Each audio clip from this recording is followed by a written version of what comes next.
Bonjour à tous et à toutes, je vous salue dans le nom précieux de notre Seigneur Jésus-Christ. Aujourd'hui, vraiment, j'ai une forte pensée pour une personne parmi vous et je crois vraiment que vous serez encouragés au travers de cette vidéo parce que hier, j'ai vraiment vécu une situation assez bizarre. Je me suis retrouvée dans une forte tristesse dans mon cœur et j'ai compris tout de suite que ce n'était pas la mienne. Je me sentais vraiment pas bien, j'étais dans ces moments-là et je savais aussi que ça ne venait pas du cœur du Père. Donc, j'ai posé les questions au Saint-Esprit et j'ai compris que c'était vraiment la souffrance de l'un de ses enfants qui avait besoin d'une parole d'encouragement. Donc, vraiment, si vous passez vraiment des moments difficiles, si vous vous ressentez vraiment dans des moments de rejet, d'abandon, des moments de dépression, et vraiment, j'aimerais vous encourager au travers de cette vidéo pour vous dire que vous n'êtes plus seul.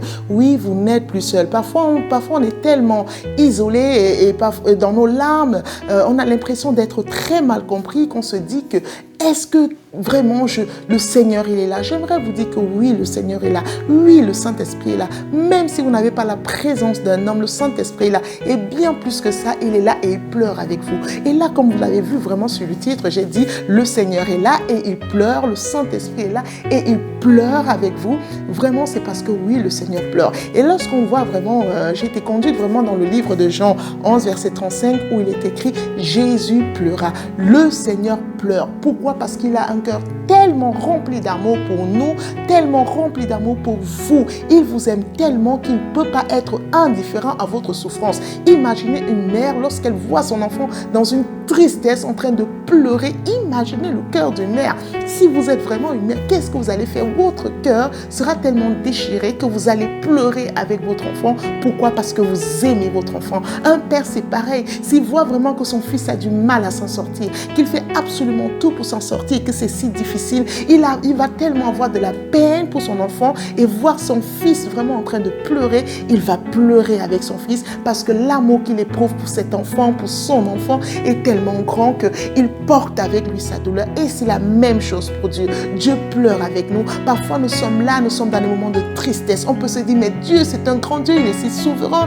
Oui, mais Dieu est un père pour vous. Dieu est un père et il a encore bien plus. Mais comme une mère, il dit dans sa parole, une mère peut-elle abandonner le fruit de ses entrailles, cet enfant qu'elle allait? Et même si c'était le cas, moi l'Éternel, je ne vous abandonnerai pas. On voit ici un degré d'amour tellement grand, tellement immense, que même là où les parents humains ne peuvent pas assister, Dieu, il est là. Et alors il pleure avec vous. Et pendant que vous êtes dans votre couche, dans vos moments de douleur, dans vos moments de tristesse, dans vos larmes, il est là, il est présent et il vous assiste, il est là avec vous. Et on voit vraiment dans ce livre vraiment de Jean avec Lazare, Jean 11, verset 35, que Jésus-Christ a pleuré. Il a pleuré sur la cause de Lazare. Il a pleuré lorsqu'il voyait vraiment les gens dans la tristesse. Pourquoi? Parce qu'il est rempli d'amour. Et lui aussi, il a des sentiments. Dieu a des sentiments d'amour pour ses enfants. Et vraiment, Jésus-Christ, comme on le voit si bien, il a vraiment pleuré. Mais la différence, vraiment, j'aimerais vous rassurer encore. Lorsque Jésus-Christ, le Saint-Esprit, comme il est avec vous, parce que le Saint-Esprit et Jésus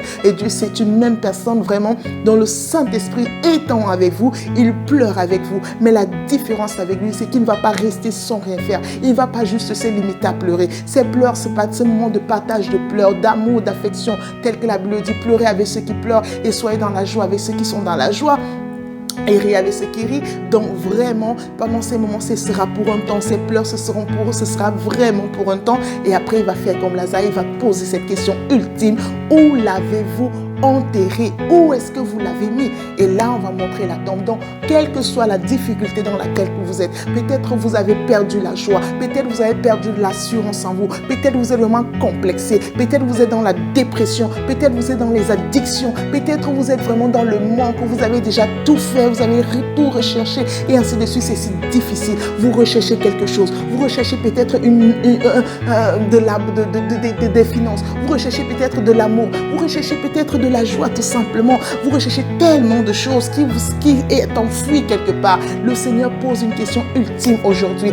Où est-ce que vous l'avez mis? Il pose cette question non pas à vous, mais il pose vraiment cette question à la nature, il pose cette question à l'environnement, il pose cette question à l'ennemi, il pose ces questions aux gens qui vous agressent parce que le Seigneur est notre défenseur. Il vient lorsqu'il est là, ce n'est pas en vain, ce n'est pas juste pour pleurer avec vous, pour compatir avec vous, mais c'est pour régler la situation, c'est pour changer changer les choses. Et là, lorsqu'on lui montre où ça se trouve, et il va invoquer cette situation, il va demander à la vie de revenir, il va demander à la santé de revenir, il va demander à la liberté de revenir, il va demander à la joie de revenir, il va demander à la paix de revenir, il va demander au succès de revenir, il va demander aux finances de revenir, il va les appeler par leur nom et cela sera fait dans votre vie. Ayez de l'assurance, ayez de la certitude. Le Seigneur est avec vous. Ce n'est pas en vain. Si le Saint-Esprit est présent dans votre vie, s'il est avec vous tous les jours, sachez qu'il est là avec vous et il va pleurer avec vous pour un temps, mais il va changer la situation. Soyez rassurés et soyez vraiment encouragés. J'ai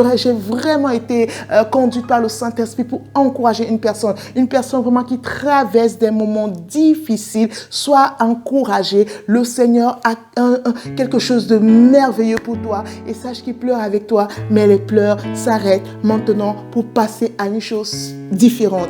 Donc vraiment sois encouragé et vraiment je vous souhaite à chacun vraiment le meilleur et profitez. Je crois vraiment que c'est une ère nouvelle qui va s'élever, un jour nouveau qui se lèvera vraiment dans votre vie au travers de ces messages et par l'action puissante du Saint-Esprit qui va s'opérer dès cet instant dans votre vie. Soyez abondamment bénis.